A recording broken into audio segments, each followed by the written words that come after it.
Hi. Having survived the 15th and 16th Arcana, oh happy days, we're now up to the star. Arcana 17, the pathway between Hod and Yesod. This is from the Mebes Tarot Majors course. The star is youthful and full of hope. As Levi says, you must discover the particular hours and in what sign the psyche of the world pours forth from her, two goblets, the waters of life, like two rivers.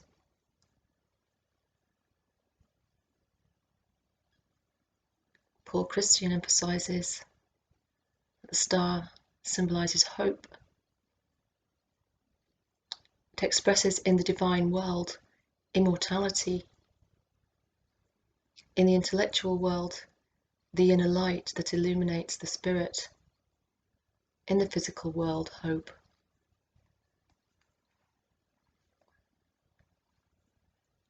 Ouspensky says of the star, I discovered unexpected correlations in things which hitherto I had thought foreign to each other. Objects distant and different from one another appeared near and similar. The facts of the world arranged themselves before my eyes according to a new pattern. And beneath the radiant stars, beside the blue river, I saw a naked maiden, young and beautiful. She stooped on one knee and poured water from two vessels, one of gold and one of silver. A little bird in a nearby bush lifted its wings and was poised, ready to fly away. For a moment I understood that I beheld the soul of nature.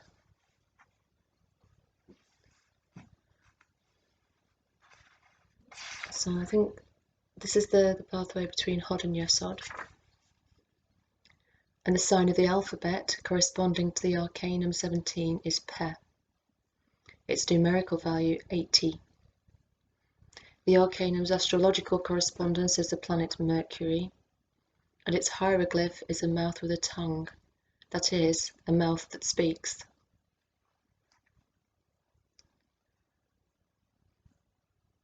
What expresses the language of the archetype? In what form does the voice reach us, even when everything around us breathes silence or coercion? The language of the archetype is hope, inherently belonging to everyone who hears the voice of the archetype. Hope is a great gift from heaven.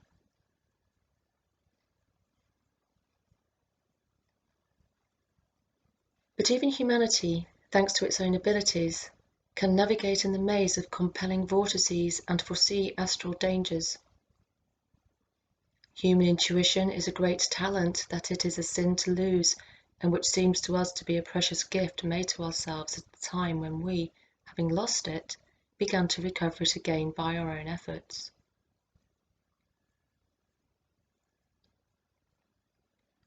But nature also has a living language, which was better comprehended by the ancients during periods of the primitive simplicity of life than is now understood by us. But nevertheless, we are also striving energetically for the natural divination, realizing the frankness of nature's speech addressed to those who know how to hear them. This Arcanum, which wears, according to what has just been said, the headings of specs, hope, intuitia, intuition, divinatio naturalis, natural divination, is called by scientists and laypeople Stellum Majorum, star of the Magi, by the properties of the picture. Indeed, in the upper part of the picture, we see a large 8-pointed star surrounded by the same but smaller. Under these stars on earth, we see a completely naked girl, watering dry soil from 2 vessels, gold and silver. In the background, a butterfly sits on a rose. In the midst of aridity and desolation, when there is no rain, there is a comforter, hope, forever young, forever virgin, to pour the moisture of both Gnostic polarities to the earth. In a metaphysical drought, the outlook of discouraged people will be helped by the beneficent hope, who will always renew us with the fresh moisture of waiting for higher influx. A silver vessel, a passive pole, and self-confidence, a gold vessel, an active pole. Hope comes from the same source as the consciousness, and it shows us everything without veils.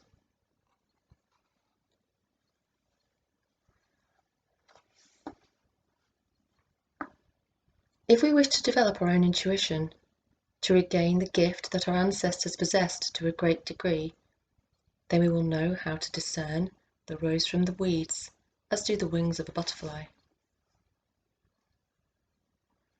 If we do not close our eyes to the spectacle of nature, and trouble ourselves to delve into it in order to discover its secrets, then we will see the stars in the sky, astrologically showing us those laws. The stars have 8 points, which are dictated by balance, conventions, and karma, and which are similarly written not only in the starry sky, not only in the grandiose organism of the solar system, but, by the law of analogy, also in any organism of the smallest amplitudes of manifestation, in any organ of this organism, in any of its cells.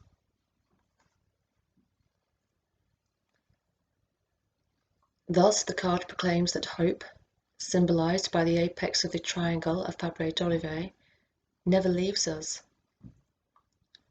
That we can avoid the distancing of intuition, the right point of this triangle, and that karma, the left point, reveals to us at every moment its mystery through the sky, phrenology, the face, physiognomy, the hand, palmistry, each of our movements or our activities, graphology, cartomancy, etc., of the reactions of sensory effects of our nervous system, divination by water, coffee grounds, crystals, etc., in everything, on them we want to focus on.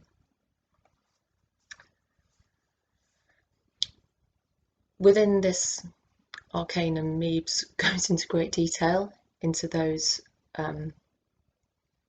methods just detailed, and I actually kept them out of the main body of the translation and put them into an appendix because it's really quite long. Let us turn instead to the arithmetic analysis of the Arcanum.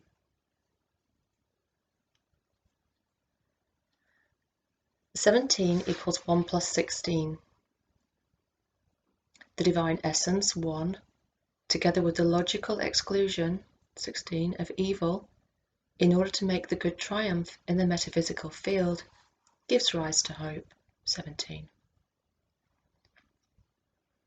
The triplanar man, 1, who knows how to exclude, 16, unnecessary astral forms, to examine better those that interest him, develop the intuition, 17. The active nature, 1, and the destruction of forms, 16, leave marks that allow us to decipher, 17, the mysteries of destiny. 17 equals 16 plus 1. The prayer for the good excludes, 16, metaphysically the evil, and approaches the 1, giving birth to the hope. The procedures of astral constraint, 16, applied to a human being, 1, may compel him not to mislead our intuition, 17, and tell the truth when we evoke its astrosome. 17 equals 2 plus 15, and 17 equals 15 plus 2. The metaphysical substance, 2, and pure logic, 15, give hope, indicating the triumph of the subtle in that they show us the power of pervasive deduction. The mystery of the relation of the sexes, 2, related to the understanding of the formation of a tourbillon, 15, gives the higher intuition of universal love, to which we may ascend through many steps, of which the first is a feeling of unity in matrimony.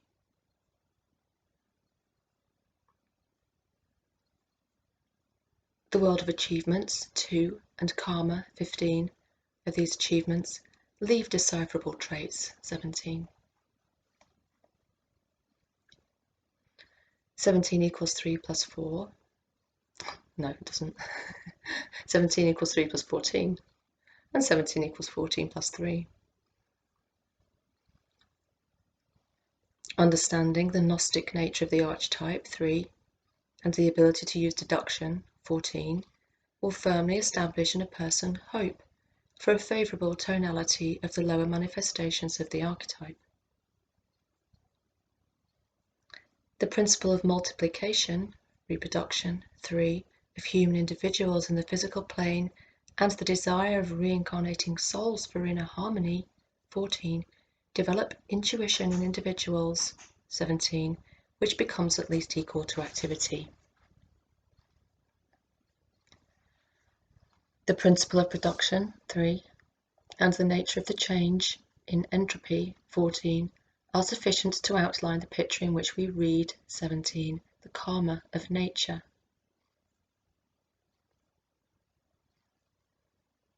The 17 equals 4 plus 13, and 17 equals 13 plus 4. The existence of form, 4, in the manifestations of the archetype, and its permanence, 13, lead to hope. The aspiration to acquire authority, 4, and the consciousness of inevitable death, 13, lead man to develop intuition itself. The law of adaptability, 4, and the principle of the transformation of energy, 13, creates the world of nature, 17, as we see it. 17 equals 5 plus 12, and 17 equals 12 plus 5. The science of good and evil, 5, and the expectation of the Messiah, 12, are equivalent to hope. The pentagram, which fully admits the duty of sacrifice, has intuition. Natural religion, 5, applied to the zodiacal cycle, 12, reveals the mysteries of astrology, 17. 17 equals 6 plus 11, and 17 equals 11 plus 6. The law of analogy, 6, together with the conviction of the existence of the higher forces, 11, give hope.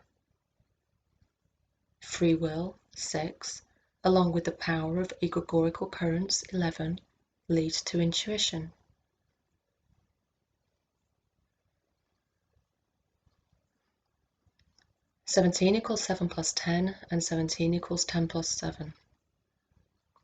The victory of the spirit over form, 7, and the acceptance of the testament, 10, give hope.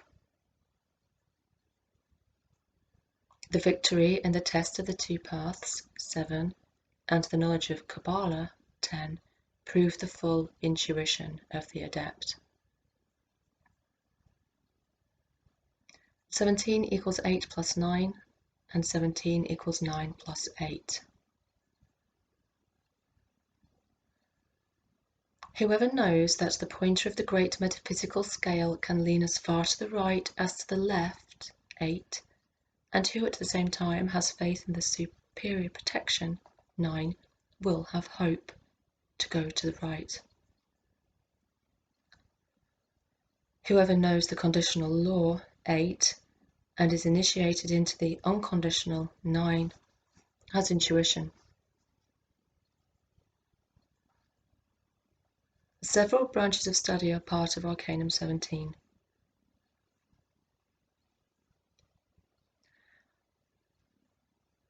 Hope is taught to us by conscience in the sense used in religion. Intuition can be developed by personal efforts. We learn to read in nature for the knowledge of empirical data and knowledge of the traditional data of the initiatory revelations. Let us examine some of the ways of divination that we mentioned at the start, beginning with astrology, which for many centuries has so penetrated all branches of the occult that even as a beginner disciple you need to know something about these methods.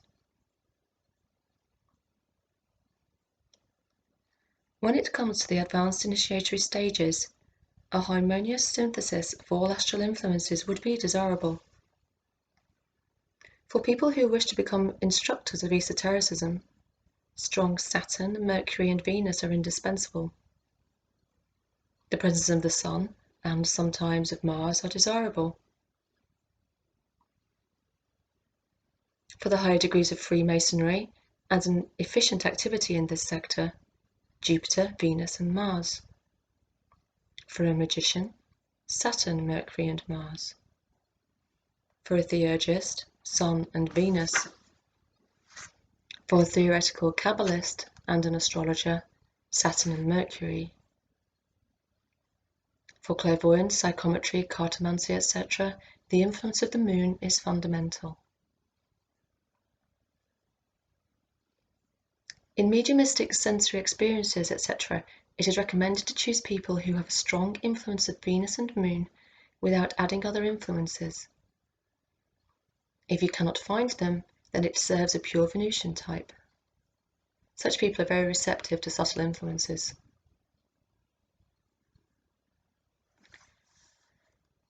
In the initiation centers among the students, there are always many young people with a predominant lunar influence.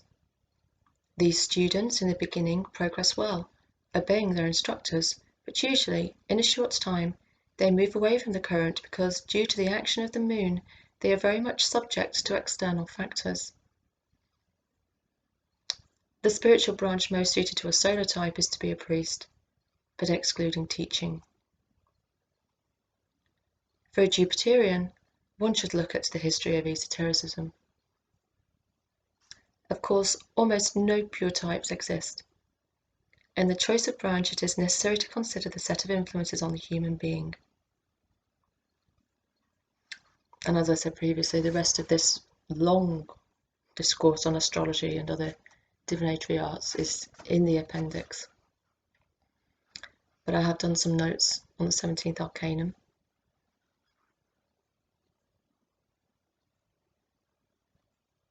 In letter 17 of Meditations on the Taro, we catch a fascinating biographic glimpse of the author's early occult studies, possibly with representatives of the St. Petersburg school, which offer a deeper comprehension of the importance of the divine name as a vital thread uniting initiates of the Martinist tradition and Kabbalists alike. Thus it was that in 1920, that I was for the first time occupied with the major arcana of the Taro under the four aspects comprising the divine name, Yod-He-Vav-He.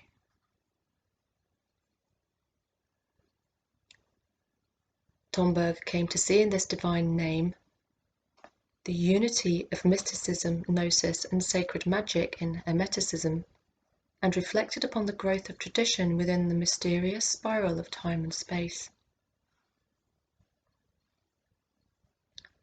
Following the trials of the devil and the Tower of Destruction, and before we are beholden to contemplate the serious business of the moon, workers of the arcana are given some respite by the star, which is abundant with the virtue of hope. The mechanical construction of the Tower of Babel is contrasted with the spiritual agency of growth represented by the star. The righteous flourish like a palm tree. They are ever full of sap and green. There is a great analogy here with the mysteries of nature marvelled upon by any gardener, where a diverse array of plants miraculously shoot out from small hard seeds. Whilst all the arcana have the greatest of significance when viewed in the light of present-day problems of humanity, the wounded state of Mother Earth, of nature, is of utmost concern for the present generation. The star encourages us to incline towards natural and organic growth, spiritual, psychological, emotional, and physical life, and away from the artificial building blocks which society has constructed for itself over the equally artificial construct of time. Sacred magic, as described in the third arcanum, utilizes this divine agent of growth and thereby works miracles, whereas practical magic enlists the dry electrical force epitomized by the devil. As the author says, continuous transformation is the essential manifestation of the agent of growth, just as creative lightning is that of the magical agent. Like the stream-carrying guardian angel who illumines the arcanum of temperance, the star is of a watery essence, whilst the two preceding it are both of fire. A downcast spirit dries up the bones. And yet, as any occultist well knows, there is a place for both fire and water, two essential elements of the magical quaternary which is completed with earth and air. It is the great occult attainment of fiery water which is derived from the harmonious reconciliation of these two opposites, the resolution of elemental binaries, which is symbolized by the seal of Solomon and an integral attribute of the tree of life. The fire which purifies the pathways makes clear the way for holy water, and the two together are unified in the Sefer.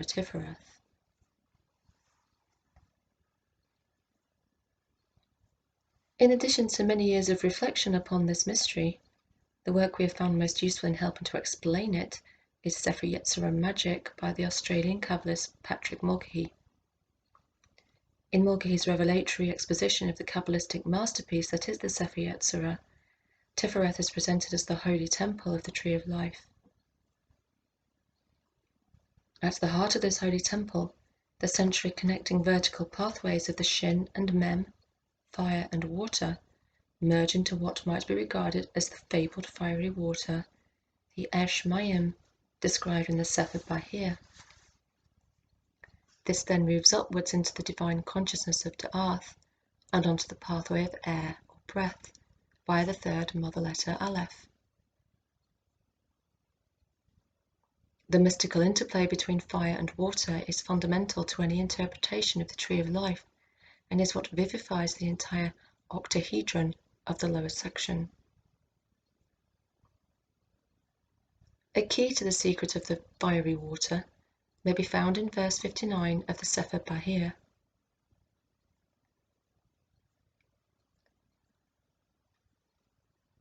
Why is heaven called Shemayim? This teaches that God needed fire and water and combined them together. From this he made the beginning of his word. It has thus written in Psalm 119, "The beginning of your word is truth. It is therefore called Shemayim." Shem Mayim, there is water. Esh Mayim, fire water. He said to them, this is the meaning of the verse in Job, "He makes peace in his heights." He placed peace and love between them. May he also place peace and love amongst us. Patrick Mulcahy explains that it is the merging of the paths of fire and water in the middle of the tree that is delineated by the Shem pillar, extending vertically through the middle of the Tree of Life, along the pathways of the mother letters. All human beings eventually undergo this high initiation, called the Shem initiation, or name initiation, which saw the name of Israel bestowed upon the patriarch Jacob following the struggle with his angel. This intuition empowers Jacob Israel to consciously participate in the divine work of formation, Yetzirah. Just as the three pathways of the middle pillar running through the tree of life by Akita to Arth, Tiferet, and Yesod are assigned successively from top to bottom to Aleph, Mem, and Shin, so are the Sephiroth of the Upper Trinity connected to the mother letters Kita to Aleph, Chokmah to Mem, and Binah to Shin. We must say, though, that Mulcahy's seminal denouement of the structure of the Tree of Life, based on precise instructions given in the Sefer Yetzirah, diverges from traditional Kabbalistic interpretations quite a bit, and images of the Tree of Life. For example, in most other systems, the Aleph, Mem, and Shin pathways are placed horizontally between Chokmah, Binah, Chesed, Gevurah, and Netzach, Hod. It would be easier for you to read it yourself than me to explain this. I'll put a link in the comment below.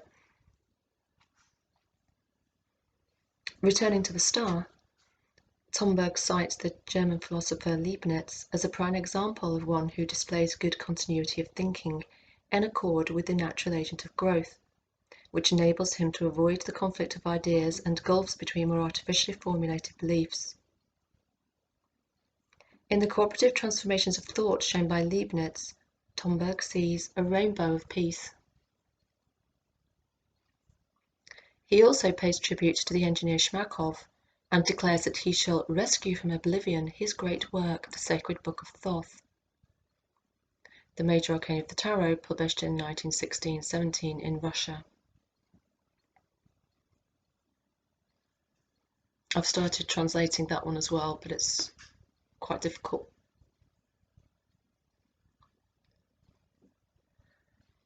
Likewise is Henry Bergson lauded as a great spirit, a star in the heaven of the perennial philosophy, a hermeticist by the grace of God alone, without any external affiliations with initiation orders or societies. This serves as a prelude to Tomberg's equally heartfelt warning against the formation of occult societies and closed magical groups, which are strongly contrasted with the living spiral represented by Christianity, the door to which is Jesus Christ.